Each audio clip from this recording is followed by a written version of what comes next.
Hey guys, thanks for joining us for another episode of the OT for Life podcast. Today's topic is travel therapy, and my guest is Emily Ann Becker, and she is a travel occupational therapist who has already lived in 5 different states in less than 2 years. She shares her stories, experiences, and tips about working within the realm of travel therapy. And it's hard to miss the passion that she has for the profession of occupational therapy and just inspiring and helping others. And one more thing, I also wanted to point out, if you want to hear more occupational therapy podcasts, go check out otpodcast.com and the OT Hub podcast portal. They have a bunch of links to other occupational therapy shows. So definitely check those out and support our other occupational therapy podcasts. Let's jump on in and explore the world of travel therapy. If you're interested in occupational therapy, this is the place for you. This show aims to explore our profession by sharing who we are and what we do. Because for us, occupational therapy is more than just a job. Hi, I'm Sarah. Welcome to OT for Life. Good morning. Good morning. You have a good shirt on for the day. I know. Did you do that on purpose? Yes. How are you doing today? I'm good. Yeah? Do you have to work today? Well, paperwork, but That's a constant. I don't think it's possible to catch up, but that's okay. No, it's never possible to catch up. And I feel like whenever I get close, the next day I just get completely bombarded with stuff. 5 people. Yeah. And you can't go and do your paperwork because you have something else you need to do. Exactly. Yeah. All that like life balance and like self-care and everything, like then that starts to get in the way and you're like, well, I got to take care of myself, so the documentation's just going to have to wait. Always. It's like a constant battle. Mm-hmm. Do you typically work on Saturdays? Well, I was gone. I was out of town last weekend, so I worked to fill in for Monday because I was gone Monday. So. Got it. But I typically do paper. I just sit here and do paperwork. It's a story of my life. I get it. That totally resonates with me. Because if it's not that, it's working on like something business related or whatever. Yeah. So. Like I had a student one time that asked me how many hours a week I work. And I like looked at him and I was like, I don't even want to know. Every moment I'm awake. Baby. Yeah, right? It's like if you count my treatment hours, my drive time, the time that I spend preparing, like getting ready, packing lunch, washing toys, like all of that kind of stuff, organizing the car, and then the time that documentation and thinking about work and responding to emails and texting and calling clients and calling and emailing caseworkers and chatting with my employee. And what else do I do? Everything. It's 24/7. Yeah. You count all of that. I'm like, yeah, I don't even want to know. I'd rather just live oblivious and be like, yes, I know I work a lot. So what is going on currently in your OT life? So recently, I actually decided to stay here in California for another 13 weeks. I initially was going to be done here in California in December, but realized it was probably hard to find a job at this time. So with the holidays, so I actually extended until February, and then as opposed to like trying to find something else and worry about the stresses of moving all my stuff, I decided to stay here till March. Right now I do home health therapy. I cover a bunch of areas. It's kind of like, what area do I not cover? The running joke is that I'm an OT for the state of California, Northern California. Never been to Southern California. One day I will go there. Hopefully not in one day that you drive down and then drive back. Right. The running joke is whether how many hours I'm gonna either spend in the bathroom or how many hours I'm gonna spend in my car, because that totals the majority of my day. Yeah, I feel like we should elaborate a little bit more because I know that you drive a lot. And you said something of like just going to one client could be upwards of 80 miles to 100 miles, something like that. Yeah, that was my last home health job was up to 80 miles, but right now I drive like anywhere, but yeah, it can go from obviously the 5 mile ones that live 5 miles away from me to driving 80 miles to one patient, or it's 80 miles between patients. So, like, I could be in one place and it's really close to me, but then having to drive 80 miles to another patient, which every time is different because whether it's 30 miles or 80 miles, it could take the same time. It's just depending on which roads I have to travel because I travel like these 2-lane roads and whippy roads through the mountains, and it's quite peaceful, but then sometimes you get like tired because it's like, okay, well, after 5 minutes it's like I'm bored. Like I normally listen to some audiobooks or music, or sometimes I just have to call someone because with all the driving it kind of, I'm like a baby. Like, you put me in a car and drive me, and I'll fall asleep. There's no other way to get me to sleep. But when you put me in a car and I drive, so it's good to have like the support of people because it's hard because like during the day, like everyone's working. So like who you're gonna call if you need someone to talk to keep you awake. It's kind of, so it's good that I have like support and I have a bunch of people that I'm like, okay, I need you to talk to me for 10 minutes just so I can get to my destination. Do you have like a set schedule? Like, okay, at Tuesdays at 10 o'clock, I'm calling you. No, because half of the time I don't even know where I'm going to be on the next day, the next hour. It's literally, I live literally hour. It's basically like within 30 minutes of each other, I don't know where I'm going to be. So everyone's like, what's your schedule like for this day? And I'm like, well, we'll see what happens when I get to that day. So it's pretty spontaneous. Wow. I always felt like I drive a lot. And I think I do. Compared to a lot of people, I think I do still drive a lot. But in hearing you talk, I'm like, nope, I don't even drive that much compared to that. I feel like the longest that I go in between clients is about 25 miles. I'd say maybe 25 to 30. I don't think I've ever had to go over, say, 35. So going 80 miles to one client. It's crazy. Yeah, that is absolutely insane. The problem is sometimes it's like the patients will ask where I'm from and I tell them.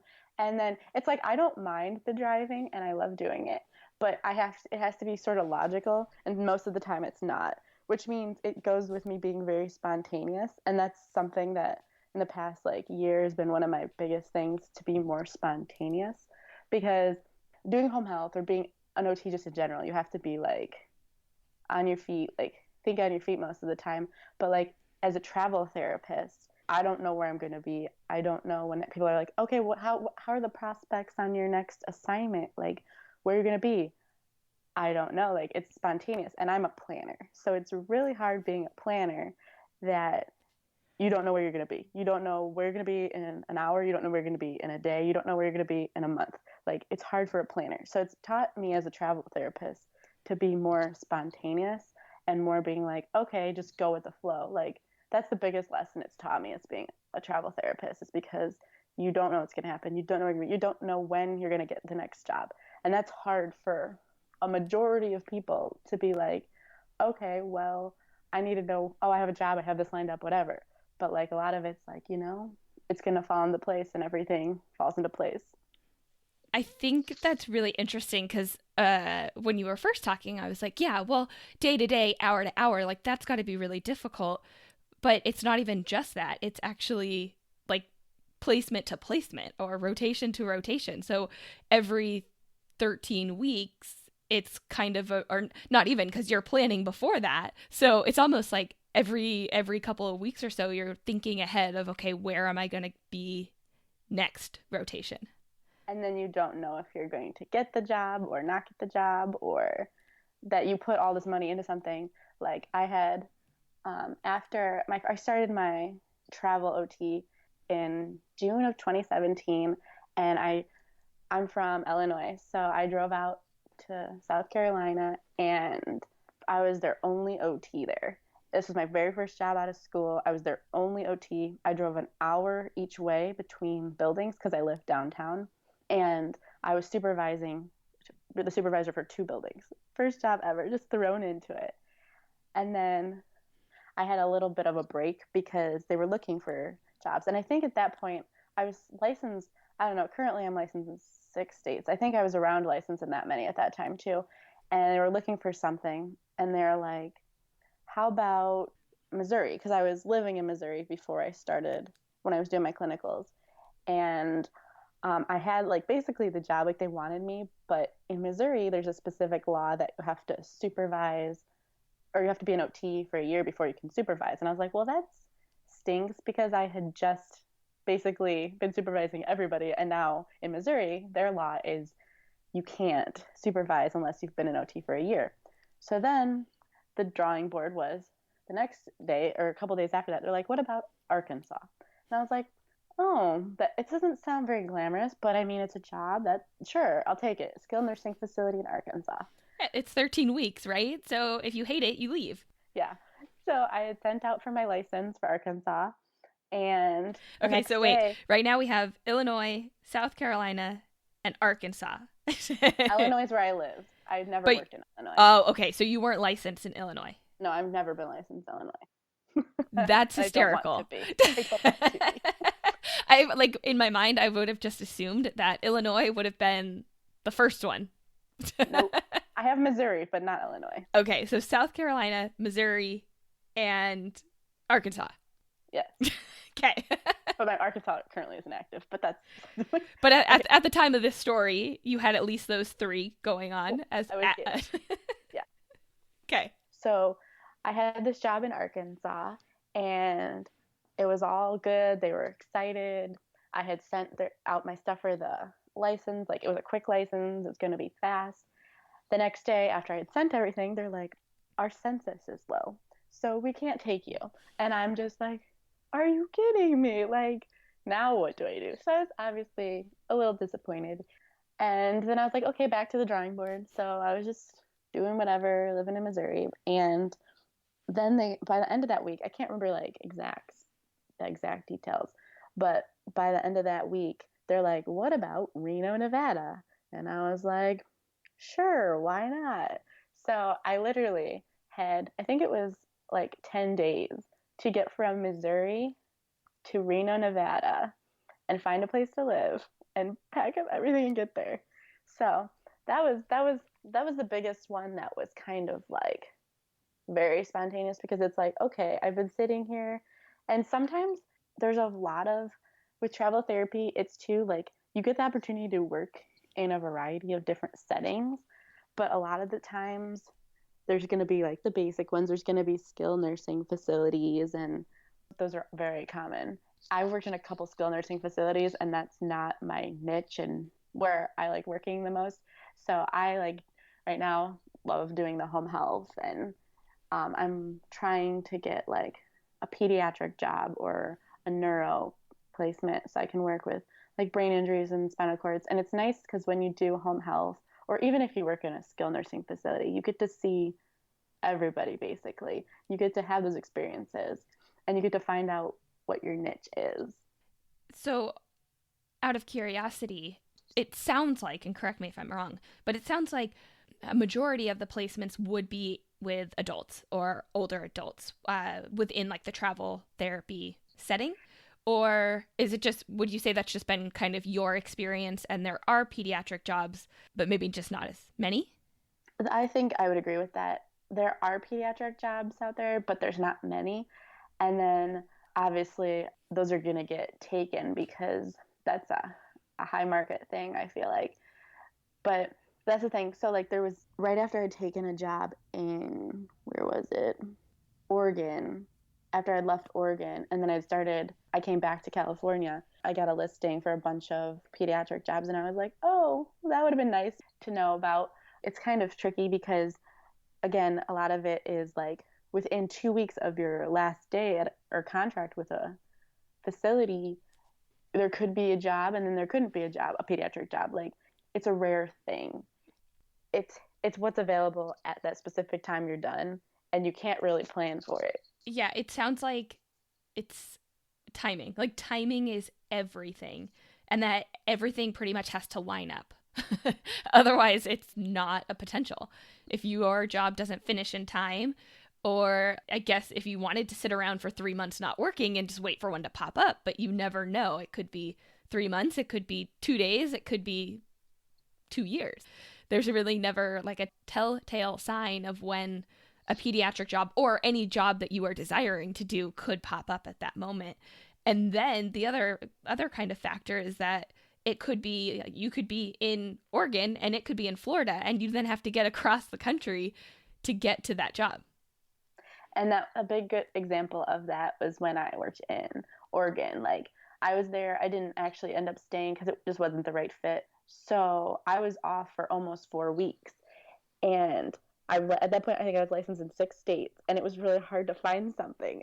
And like, oh my goodness, what am I gonna do with myself? Like I'm always working, I'm working, and now I did some exploring, so that was an opportunity to explore and stuff. But it's like you don't know, and you just have to be like willing to expect unexpected things, because you can't be a planner. You can be a planner, but you can't be like set on everything has to be planned out, because everything in life is pretty random. Like you don't know what's gonna happen. You don't know what's gonna happen minute to minute, day by day. Like you have to just be spontaneous. Yeah, I think it's almost like you have to be ready to just take time off and be okay with that, or ready to jump at any moment. Or a combination of both. Like you're going to take time off and be ready to jump, but if you don't find it, then you're okay with that. I think it would be really hard to be like, okay, I'm going to be working X amount of weeks this whole year, because you just never quite know exactly when those placements will line up. And I'm curious, do you feel like, given the setting that you're in and being in travel therapy, do you feel like now that you've had experience, you've been doing it for a year and a half-ish, a little bit over? Yeah. Yep. Do you feel like that you are more picky about the placements that you pick up, or are you just still kind of give anything a try? I find I am pretty picky with it, because starting in skilled nursing facilities and then finding out that's really not my niche. Now it's kind of like I don't even want them to pitch skilled nursing jobs to me, because my passion is not with those types of facilities, and working in those facilities is not for me and the type of person I am. So they've been pitching a lot of home health jobs, and I'm like, well, right now I'm happy with the home health job I'm at. I don't really want to deal with the stresses of moving everything to move to a different location and then do the same type of job that I'm already doing.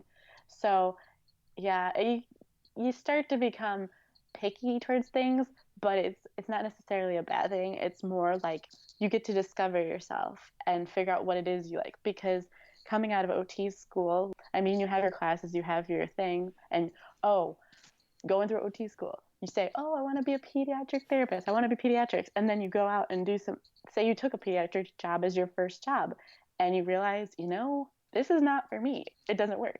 But with the travel therapy, you get the opportunity to try the different settings and be like, okay, well, this doesn't work. I mean, you can do anything for 13 weeks. That's the other thing with going to the places. It's a great opportunity to like see the world and experience new things. And it kind of like, it's 13 weeks, but it goes by so fast. You're doing one thing, you're working, and then you're like, oh my goodness, I've already been here for 10 weeks, and where did the time go? And that's the part like I kind of struggle with, extending where I'm at right now. In 2 weeks, I'm already done at this place. I've done a lot of things, but there's so many more things I want to do while I'm here. Then I have the opportunity to go see some shows I want to go to. My big thing right now is I really want to go skydiving and then go on a hot air balloon over the Napa Valley. Ooh. Those are my big things right now that I'm really determined to have happen while I'm here. Oh, I can get on board with the hot air balloon. That's been something like on my bucket list for a long time. Skydiving though, nah, I think I'm good. I've bungee jumped before, and I bungee jumped when I was in Greece, and it was awesome, but I don't even think I could do that again. And skydiving, ooh, I don't know. I'd need some really big pep talks in order to go do some skydiving. I don't think I could do bungee jumping because I feel like this rope. I don't know. What if it just? I think in my head, oh, the rope's gonna snap, and I don't think I could do bungee jumping, but I could jump out of a plane. I That's just gonna push me. total like random tangent here, but I just started listening to a new podcast for me, and it's called What Was That Like? Have you heard of it? Uh-uh. So basically, this guy, he interviews different people, and it's all about these crazy stories. And the one of the ones I just listened to was this guy who went hang gliding in Switzerland. And apparently, once he was in the air and off the ground, he realized that and he was with the like instructor or whatever, I don't know what you call it, the driver, like it was two of them. And he realized that the person that was in charge of his safety hadn't hooked him in. So he literally was hanging on by his hands. Oh no. And I was listening to the story and I was like, oh my gosh, I don't think I could ever do that now. Oh my goodness. Yeah, it's a little crazy. So I have now we'll get back on the topic here, but I have so many questions about travel therapy because I've never done travel therapy before. I've had friends that have done it, and so I've heard stories, but I don't have any actual experience with it. And so a couple of my questions, one of them is, can you ask for specifics or like not ask for things? So if you only wanted pediatrics or if you only wanted home health, can you tell your company, this is what I want, don't give me anything else? Or actually, to add to that too, if you only want it in a certain geographical area as well?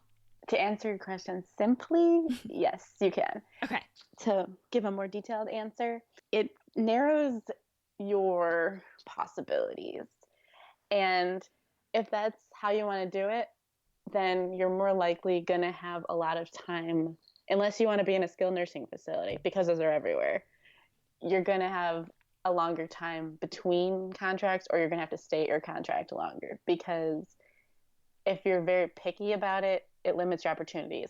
And then the other thing with it is you might as well just have them pitch you any of the jobs, because like you can just say no to them. Like, it's better to like have all the opportunities presented to you than miss out on an opportunity, because especially with like doing the home health thing, like when I found out skilled nursing wasn't my niche, I was just like, okay, well, I don't want any skilled nursing. And the skilled nursing are everywhere. You can use the analogy, if you those are your criteria. Like if you're searching for something, if you're searching to buy a house and you only want this price range, you want this many acres, you want this many bedrooms, and you want it to be in this spot, it's going to limit your opportunities, as opposed to if you don't have a geographic location and you want all those things. You can see all the houses, but when you put in that criteria, it search and it limits it. It's like if you're doing research, you want this, this, and this, and you want only these specifics. It's going to narrow it down, as opposed to having 10,000 articles to having maybe 100 good articles. It's the same type of thing when you're looking for a placement or having a job. And then you have to be very spontaneous, because there's jobs that come up and there's most people don't know, like it's kind of hard because you have to be very organized with it, because since I am licensed in 6 states, it was 8 states and now it's 6.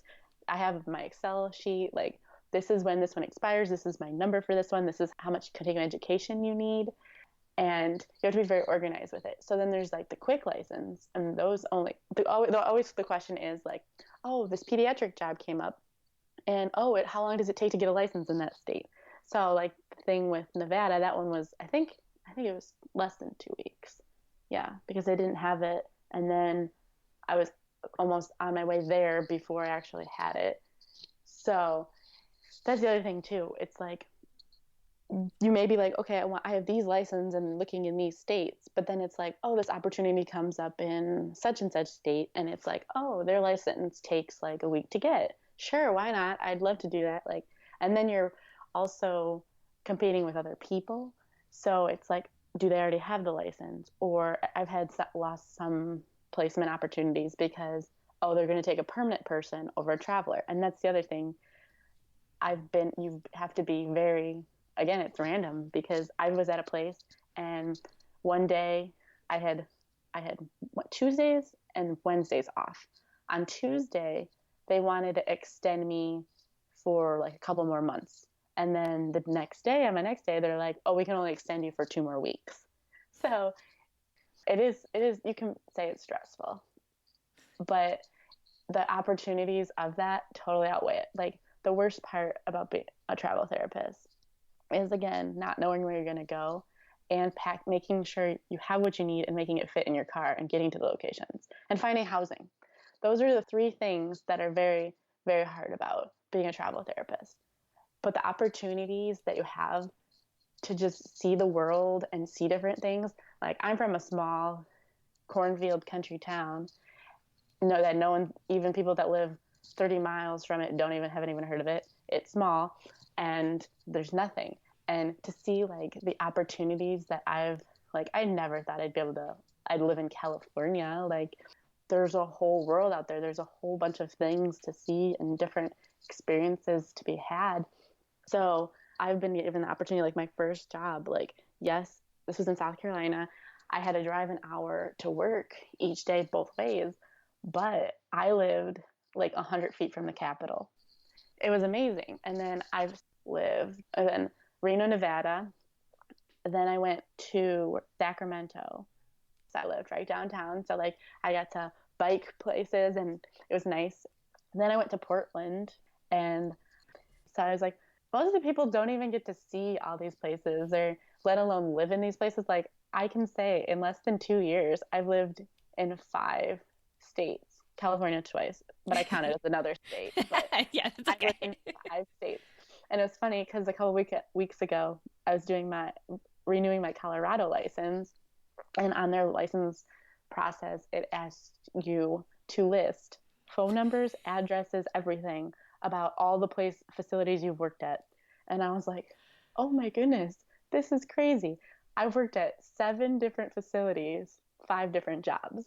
So I had to put the addresses and phone numbers for all of them. And I'm like, wow, like in less than like 2 years, I've done all of this. And it's exciting to see all these things. And that's like my big goal is by 50 to have been through every state, like whether it wasn't not working, but like have traveled there or drove through the state, done something in each of the states, because I was like, it's the opportunity to like see the world.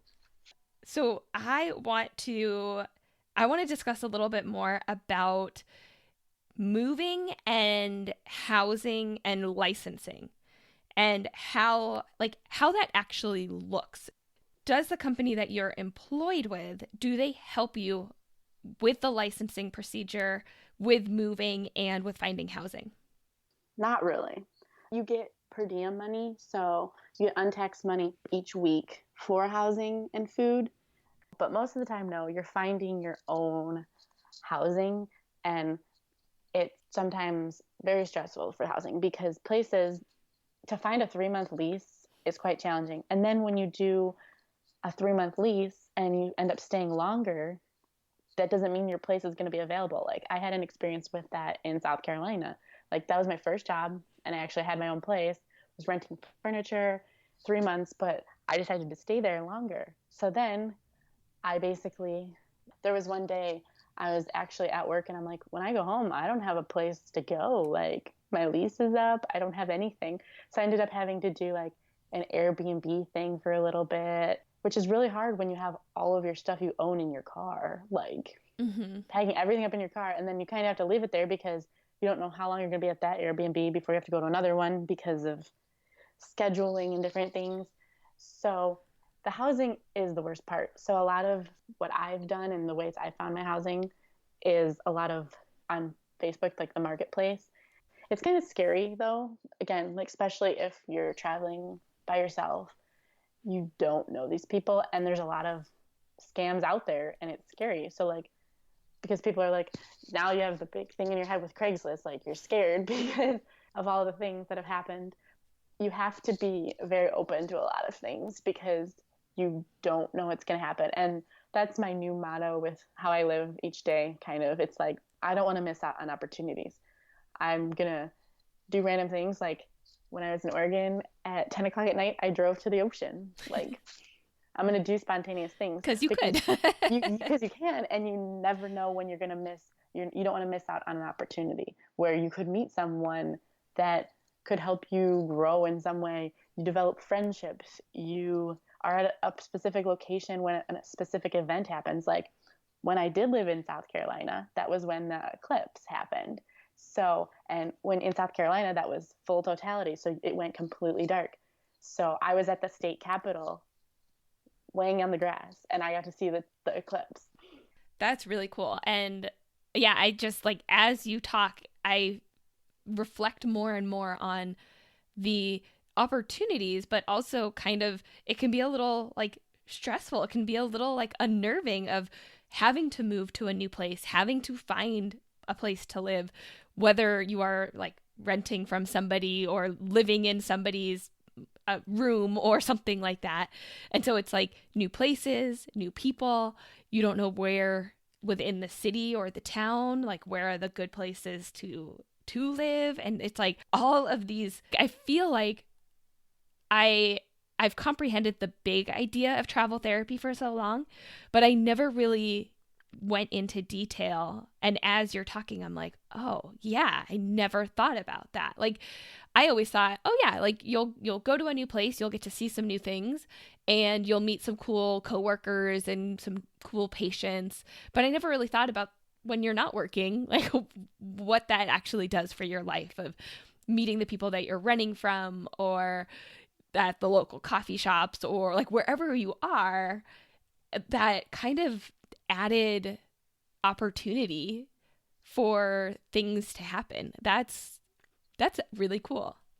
If anyone ever thinks about going into travel therapy, a lot of it is your personality and drive towards things, because I've been told multiple times by people I've met all over it, and they've been like, well, don't you want to just stay in one place, form relationships with people that are strong, and you're always all over the place, and you get a lot of like criticism too. Like you get to do this awesome opportunity, but you also get some criticism, and it's like you have to be able to be outgoing. You have to be able to reach out to people. Like I do home health. I don't know half of the people I work with. Like I see them when they're when they show up at the same time for a patient's house that I do on accident. Like that's the only time I get to see them. Like I've met the office people, but I don't get to see them. So it's hard, especially when you're doing home health, because you really don't, like our company, we don't have a lot of times where we meet up, and it's all a lot through like phone communication and email and different things like that.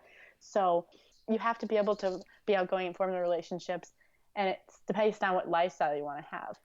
When I lived in Sacramento, there's this app that I used for finding like meetups and different things, and I actually made some good friends. I went and got to hike at like Yosemite, and I've always wanted to do that. So I got to meet people and I got to hike at Yosemite. It was actually funny. As we're recording this, I'm wearing this shirt that says Motivate. And there was a lady that she's from upstate New York, and she was there with her family, and they were hiking. And I was with a group, but I was one of the slower hikers. And she was sitting on this rock, just reading her book. Like she's scared of heights and everything. And I was just talking to her, and I was like, let's hike together. And she's like, I'm scared of heights. And I was like, we'll be fine. Let's just hike. Let's take our time and just have fun. And she actually made it to what's called the Falls of Yosemite. And she's like, she's so scared. She couldn't even take my picture of me standing next to the falls because she was so scared of heights. But she made it to the top. Like I had motivated her to accomplish something she would have never done. She would have just sat there and waited for her family. And she kept telling me, she's like, my family isn't going to believe that I made it all the way up here. And I was just like, I'll take your picture. And then they ended up meeting up with me, and they're like, because they were helping me come down, because I ended up coming down by myself. And I just ran into them, and they're like, oh my, like they were just thanking me so much for like letting me help their mom get to the top and all this. And it was like, it just made me feel good. It was like, well, I was just going to climb there and try to get there myself, but now you get to see this beautiful thing. And I don't know, I've had so many good moments, and like getting to see and meet different people is an amazing thing. Like I've met people who were mayor, I've met people who are authors, I've met people who almonds for Blue Diamond, like used to be obsessed with almonds, And I actually they have them in their backyard, and I actually got to see how they come off the tree, what they do, and then what the process is. And then I actually got a bag of almonds. I mean, it's a lot different because like it brings me back to where I'm from, because the cornfield. So it's like, you know where your corn's coming from. It's coming from right there. Right. Or like to be out in here in California and see all the fruit trees. Like when I lived in Portland, or outside of Portland, like blackberries, I got to just go and pick blackberries. You don't get to do that back in Illinois. You don't get to do these things. It's just every day is a learning opportunity. The thing is, the different types of like foods out here. So like I took a picture on my social media a couple weeks ago of it looks like a tomato, and it's called a persimmon. And most of my people that I know do not know what this is. So I've literally posted like, who knows what this is? Either they don't know what it is, or some of my family back home's heard of it, but they've never tried it. Uh-huh. So it's like the opportunity, because it's like, I would have never seen a persimmon if I never did travel therapy. I would have never seen where blue diamond almonds come from unless I did travel therapy. Like, the list goes on of things I would have never done if I didn't have this opportunity. Yeah, it's almost like you're growing in work and learning and getting exposed to all sorts of different occupational therapy realms and practice areas, but then you're also growing just in life and seeing things and learning about things and getting a chance to eat things or go do things or learn about things that you might not necessarily get the opportunity if you are not in that geographical area. Mm-hmm. That's awesome. That I'm like, I want to go to travel therapy. I'm like so inspired now. Well, it's funny that you mentioned I make people want to do travel therapy, because I'm telling people my story, even in life, about anything, whether it be therapy related or whatever I'm doing. I'm motivating people to accomplish their dreams. And that's the big thing about being an OT. Like, I get to motivate people to do things that they would have never done or get sad about because, oh, I had this injury or I have this illness and I can't do this anymore.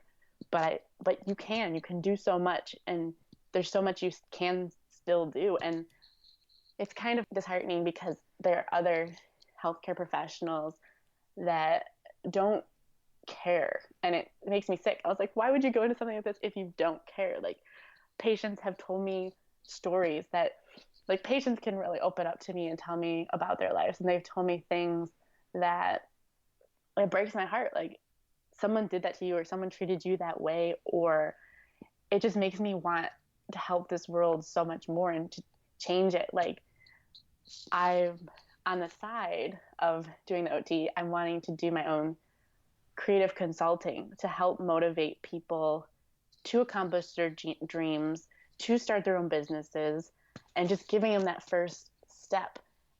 And that's the thing that's so amazing about occupational therapy, is that we get to motivate people to do things. That's why today I'm wearing my Motivate shirt, because we get to motivate people to do things. Like, this is what these people need. Like, this is what people need in this world. They need that person who may look like a fool to everybody else, but is going to be there to motivate people to just do what they want to do and live the best life they want to live.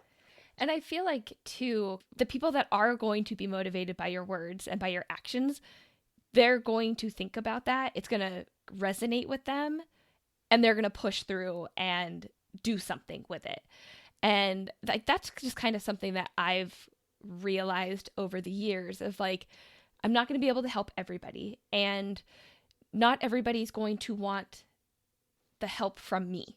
Like, I might just not be the right person, but the people that believe in what I'm saying will be motivated to change and to do something and create something. And I think that's the hard part about being an occupational therapist, because you do want to help everybody. I mean, right. You can't help someone you're like, and it beats you up.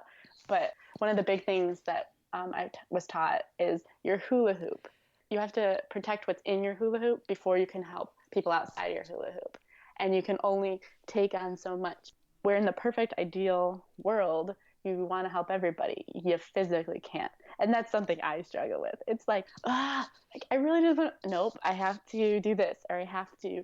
the importance of just going to bed or actually eating. Like, okay, I could sit here and do such and such, such and such. I mean, the paperwork, the work has to get done. But right now, I'm not, this is not productive. I need to go eat something. I need to go take a nap and then come back to it. Because in the end, you have to take care of yourself. Because if you don't take care of yourself, then you're not going to be able to take care of your patients. Like if I ended up, because I literally was stressing myself out, I didn't sleep, I didn't eat, I didn't do any of these things, didn't take care of the self-care, didn't go out and do these adventures, and literally just sat around and just did my work, I'd go insane probably, and I'd probably end up in the hospital not being able. And then what would my patients, or who would take care of them? Who would help them? So it's like I owe it to myself and to them because I care so much about them. I need to take care of myself so then I can help them. Because if I'm sick or I'm not functional, I can't go out and help other people. Exactly. And that's something I've always struggled with. Me too. Is taking care of yourself. And that's something that's just really hard because it's like, no, but helping other people makes me happy. Well, yes, that's true. But you can't make other people happy. You just have to keep it in the mindset when you get like that. If you're that type of person that, okay, well, what happens if you end up sick? You can't help them. You can't help anybody. You can barely help yourself. So you need to get the mentality that, okay, I'm getting to the point where I'm going to be sick. I need to step back and work on myself and take care of myself. Yeah, or burnt out or depressed or anything like that, where it limits and ultimately impacts the effect that you can have on other people. And I know I go through very similar things where I'm constantly like working myself to the bone to just do everything and help everybody. And it's been a work in progress to learn to say no to things and to learn to realize the correct clients for me to work with. And if they don't value what I'm saying, then maybe it's time for me to say, okay, why don't you go find another therapist that might be able to work better with you? And oh yeah, I totally resonate with what you're saying, because as OTs, we want to help everybody, and we will impact ourselves negatively in order to help other people. And that's just not the way that we should operate. And it's so hard to like catch yourself before you spiral into that kind of negative zone to say, hey, I'm working too hard, or hey, I need a break. I need to go take a nap. I need to go do this for myself before getting back to my work that has so much value and so much purpose to it. I wanted to ask if you had any tips for somebody who could be listening to this right now who's interested in getting into travel therapy. So the first step is finding a travel company that you want to work with, which is very hard. And for the most part, all the companies have the same jobs. It's just which companies, like you have different insurances, you get different money for continuing education, you just different things like that. But for the majority, they're the same jobs.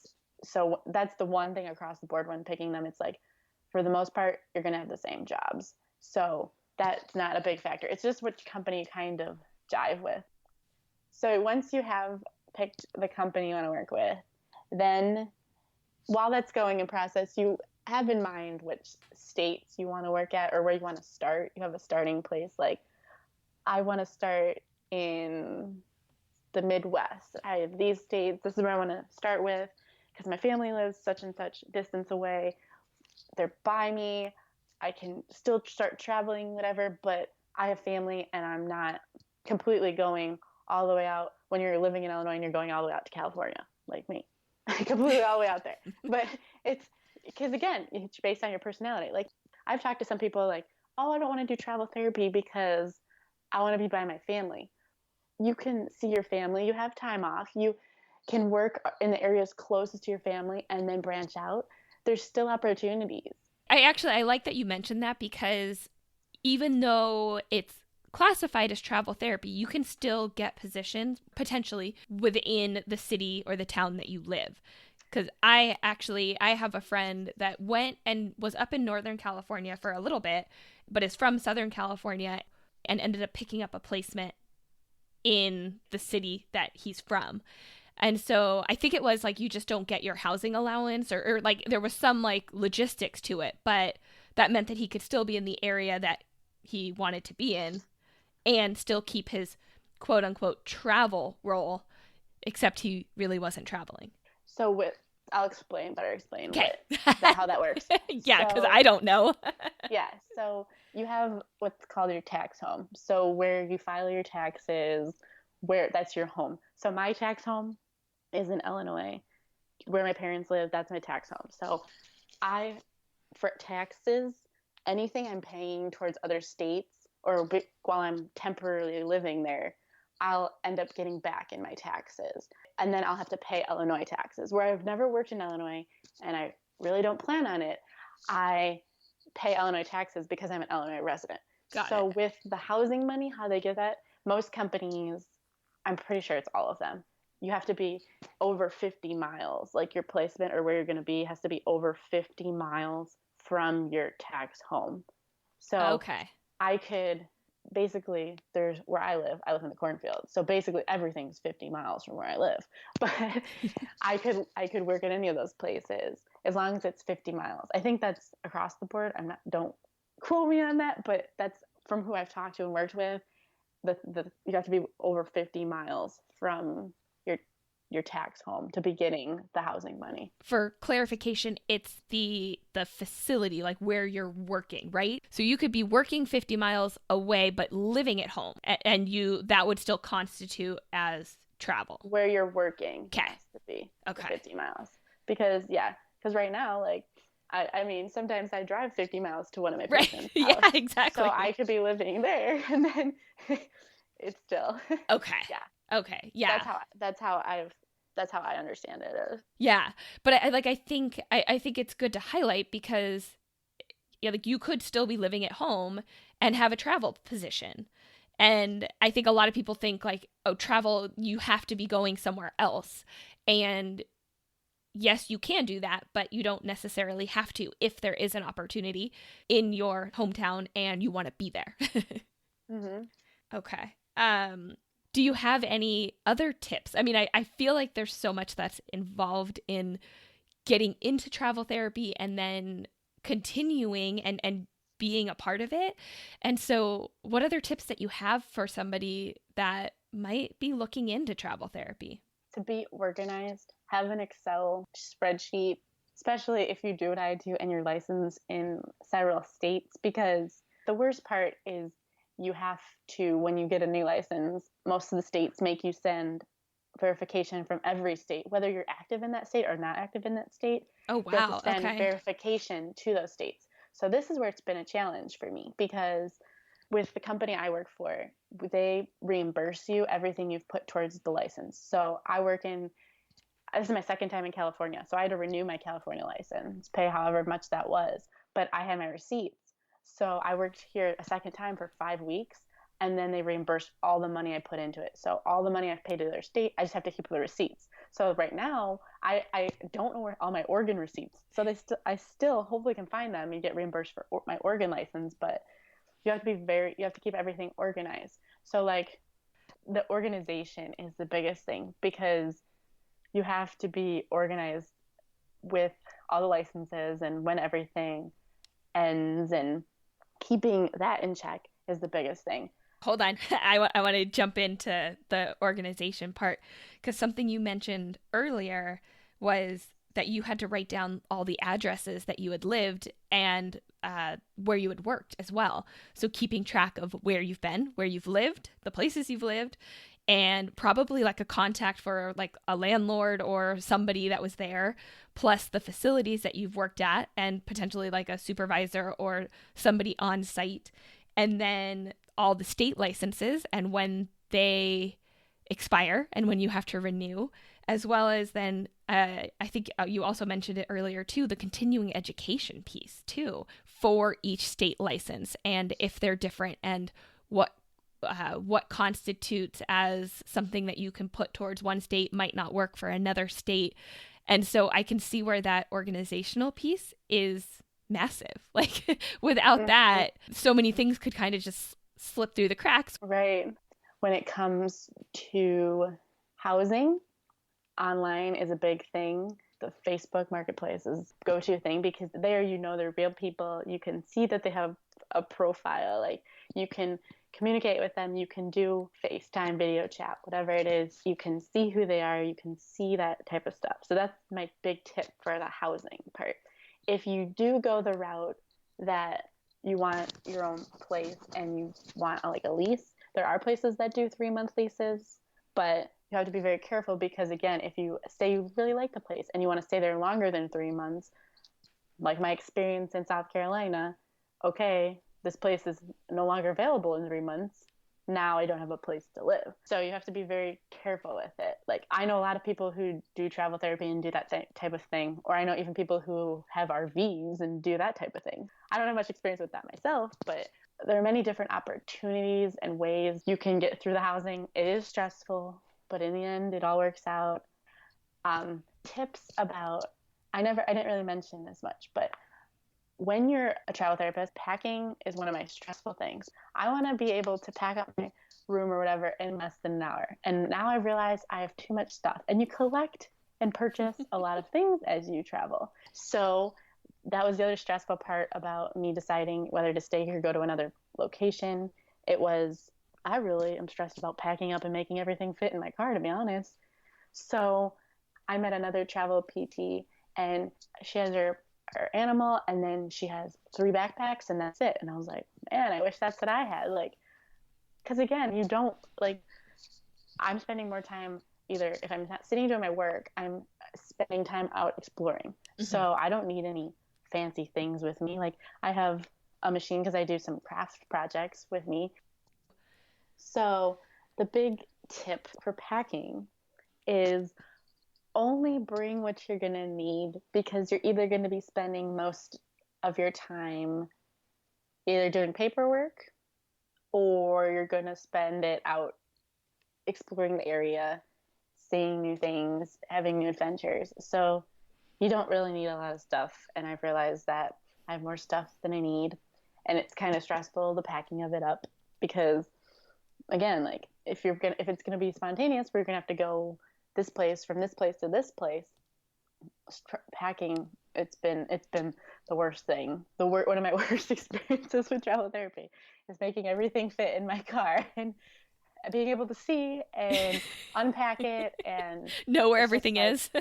Well, it's funny because when you, like way back at the beginning of our conversation, when you were talking about the moving portion, I literally wrote down minimalism, and I was like, I want to get back to this. So I'm glad that you kind of brought it up. And I was wondering, do you feel like, at least based on your experience within doing travel therapy, that it has made you become more minimalistic? Or do you feel like you're like accumulating things like as you're traveling, so maybe it's actually pushing you the other way? Or is it kind of a blend of the two? I think anybody who knows me that would listen to this would laugh at this, because literally the joke is Emily has too much stuff. Like you're always bringing too much stuff. But then I'm like, no, it's me. I'm just always being prepared. Like, so the thing is, like, yes, I've collected more stuff per se, but it's a work in progress, because most of the stuff I collect or am acquiring now is stuff that, like, I've gotten backpacking equipment and like tents and stuff like that, and snowshoes and ice skates. That's stuff that I'm going to use for more experiences and it's beneficial. And like other things like mementos. So like where all the places I travel to, I have ornaments. I try to get an ornament from the state or a piece of something that reminds me of that state. So when eventually maybe one day I'll have a home, I'll be able to have a tree with all of my travels. Like South Carolina, I live next to the Capitol. And when they redid the copper dome of the Capitol, they took the copper and they made ornaments of the Capitol. So I have an ornament of the Capitol made from the copper that was actually from the Capitol. That's cool. Or like I have cotton from South Carolina, like from a cotton plant. So like just different things. Or like from California, I have a trolley car. Like. And then I also, because I'm an antique collector, so I have a collection of like old glass milk bottles from the different places I've been. So like it's a story of my travels. That's the other thing I collect. So like the different states that I go to, I get a cookie cutter of the state. I love it. That's so cool. And then hopefully when you get to that day that you've worked or slash visited every state, then you could have a 50 state party. I'll cut out every state and then we'll just put it together. And then Yeah. it'll be a good OT session. We'll make the cookies. We'll work on some fine motor, gross motor, the dexterity, Yes. and then we'll decorate them and see. Always thinking like an OT. Right? And then like problem solving and having to put them together. And it's like, Puzzle. yeah. Do you remember where these states go? Yeah, right. I was like, wait, where's Colorado? And I know that you kind of have a big goal of something that you hope to accomplish. You want to share with us? Yes. So my big goal, I get bored easily, to be honest. So I'm always trying to reach out, learn new things, experience new things. And that's why travel therapy has been so good, because it's like, it's the opportunity to see the world. I can, like, literally, if I like get tired and I'm like, okay, after 13 weeks, I just need somewhere else. Like, I can go. And my big goal is to work internationally. And it was crazy because I'd flown out to Wisconsin in October, one of the weekends. I hadn't been home to my house in 16 months. Hadn't seen my house, hadn't seen anything. And I flew home and I surprised one of my friends in Wisconsin. And I was talking to her dad about the international. And I was like, I would love to work in Italy. Like, that's just one of the many places that I'd love to work in. And it was crazy because, again, being a traveler and being all over the place, mail is just like, you never know when you're going to get it and not get it. So I have all my mail sent to my parents' house. So I get there and I get home Sunday night and I look through the mail and it said, OT opportunity in Italy. I think I know exactly the company you're talking about too. Yeah. So I was like, oh my goodness, this is like an amazing thing. And like, I was like, this is what I want to do. And it still is. And obviously the opportunity, this wasn't the right time. So it was given to someone else and that's fine. So, but I'm like, my big thing, like even on my phone, like it's Italy. Italy is just staying in my life. And I've talked to some other companies. So like where the company I work for right now doesn't do international. I've talked to some companies that do, like, they're all military based contracts and they do it in the States and in different countries. And they're always sending stuff. And then I'm talking to some recruiter in London and there's opportunities there. So that's my other thing. It's like, because my big goal, like I had a big goal this year to be in Italy by 2020. So who knows? Maybe my goal isn't to be in Italy by 2020, but I'll be in a different country by the end of this year. Yeah, I think, well, there were two things that I wanted to bring up. I feel like the first thing, and I was actually just interviewing somebody and we were talking about this being told no. And when you were talking, it just kind of made me think about it. And what she said is no doesn't mean that it won't happen. It just means maybe not right now. And so I think with like that whole Italy thing, it's like, yeah, okay, somebody else got it, but yeah, it's just not the right time. But that doesn't mean it won't happen. It's just not going to happen right this second. And I think that's just a really good way to kind of think about life and reflect on things that happen to you, that just being told no once doesn't mean it can't happen. It should just give you the motivation to just keep going and continue to pursue your dreams and your goals. And if you keep pushing through, you'll get there at some point. It may not be exactly when you want or how or whatever, but you'll get there. And that's something I've been working on. I'm not a big no person. And that's also being OT, like we had talked previous about, like taking on everything. To even say no, like to people like me who just like go, go, go, go, go. It's like, no, I'm not going to listen to you, like whatever. But it gets you into trouble sometimes. So the power of no just in general, or the power of being told, like if you get an opportunity or it was given to someone else and this is not the right time, it's not a no forever. It doesn't mean that. It's how it's going to shape you and how, maybe you want to get more experiences in this or do this, because your failures, they're not failures. They lead to your successes. They create who you are and what you're going to do. Like, Oh yeah, definitely. But the other thing that I wanted to kind of point out when you were talking about like finding a community and meeting people, and what really just kind of sticks out to me and what I've kind of experienced over the past couple years, especially as I've been working as an OT and meeting so many amazing people, whether it's clients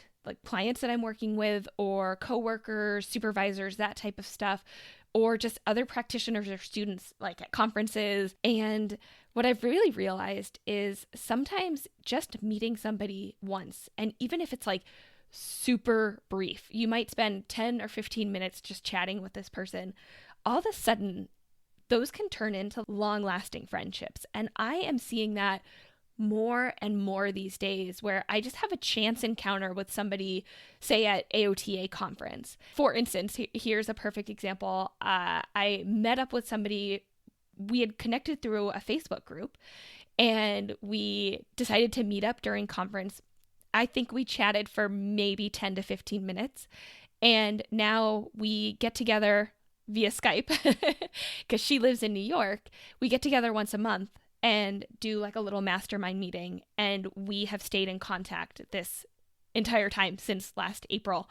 And we just kind of had this chance encounter of meeting. And so when you were talking about kind of finding that community, I feel like even people that you just meet briefly, they can have a long lasting impact on your life, and you can maintain that friendship regardless of where you are.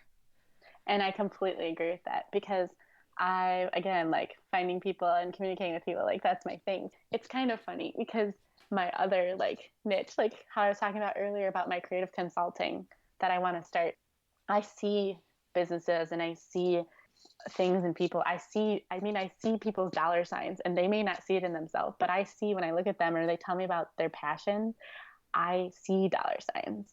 Like this year, I was listening to a podcast, and it was talking about like creating a word for the year. This year, my word is passion. Everything I do is going to be related to passion. Like I'm even reading a book, and it was funny because the book has like finding your passion, making it fly. That's not what it says, but something like that. That's me exaggerating things. But like, so my year's passion. So like, I'm looking at all these people and I'm seeing the passion, but then everything you've said today goes full circle, because again, when it gets to the point where I'm more passionate about their product, business, or whatever, then I have to cut back, because I have to keep in mind my hula hoop, and I'm here to promote and help. But again, in the end, you have to be able to take care of yourself. Exactly. And I love your word. That's a fantastic word. And I am actually we must have either read the same book or listened to the same podcast, or a combination of both, because I have a word for the year as well. And my word for this year is mindset. And my big thing is, and this kind of ties back into what we were talking about previously, is that I've always been go, go, go, do, and just working and doing so much stuff that I kind of forget to take care of myself. And my mindset ultimately is the one that is impacted. And so I chose the word mindset for this year to really kind of, and this is going to sound selfish, but really to keep my mindset top of mind, ha ha ha. But then to make sure that anything that I am doing within my daily life, whether personal or professional, always has that mindset in mind. And whether it's going to help keep my mindset a good and positive and progressing mindset, or is it going to have a negative, stressful, limiting effect on my mindset? So yeah, I like our words. and it's not selfish to say that, because literally, I mean, in the end, we do take care of a lot of people and we do a lot of things for other people, but in the end, you do need to take care of yourself, and you need to look out for yourself, because you're your number one cheerleader. Like nobody else is going to do it for you. So that was funny that you said that, because I was tossed up between mindset and no way. Yes. I mean, I had passion. That was my first one. And I was like, but it's more mindset. And then I was like, no, I said passion first. I'm going with passion. I completely relate. That's awesome. So I usually wrap up the episodes with a question. And I'm curious if it's going to be the same word that you just said, or if you have another word once I ask the question. But I always ask all my guests, if you had one word to describe occupational therapy, what would it be? One word. One word. Inspire or inspiration. Because I want to inspire people to one day say, because of you, I didn't give up. That's amazing. That is, and I feel like that just encompasses everything that we've talked about, and your passion, your drive to help others, whether they're clients, whether they're people that you randomly meet on the side of a mountain or a hike, or it's anything like that. That is amazing. So if people want to reach out to you and maybe have any questions about travel therapy or want to learn more about what you're doing, where can people find you? I can be found on all of the major platforms. You can reach me at my email, which is ebecker815@gmail.com, or my Instagram is Emily Ann, no E, 815. Awesome. Sounds good. Well, Emily, this has been really, really fun. And I've learned a lot about travel therapy that I did not know before. And I'm totally inspired. And this has been awesome. And I really appreciate you coming on the show today to share your journey and your experience with travel therapy. And I want to thank you for inviting me to be on the show. Like, this is my first podcast, and I literally got super lit up about it. I've been telling everybody about it for weeks. Hey, before you go, I just wanted to say thanks for listening to today's episode. If you want to further the discussion, go to our website, otforlife.com, and join our Facebook group. If you like us, here are 3 easy ways to let us know. 1. Share our podcast with a friend, colleague, or anyone interested in occupational therapy. 2. Leave us a review on iTunes or anywhere this podcast is found. 3. Subscribe to us so you don't miss out on any upcoming episodes. Thanks again. We'll catch you next time, OT for Lifers.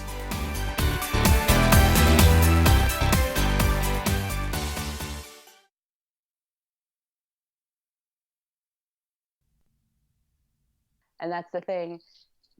Oh my gosh, I don't know where I'm going with this. Not where you're living, because you could be working. Hold on. I had this thought. That makes sense. I'm trying to think about where to go from there. That's all you need. You just find a company and you're good to go. That was a tangent, I think, but I don't know. Oh, now I can't remember if he's travel therapy or not. He was. I don't think, is he still? Now I can't remember.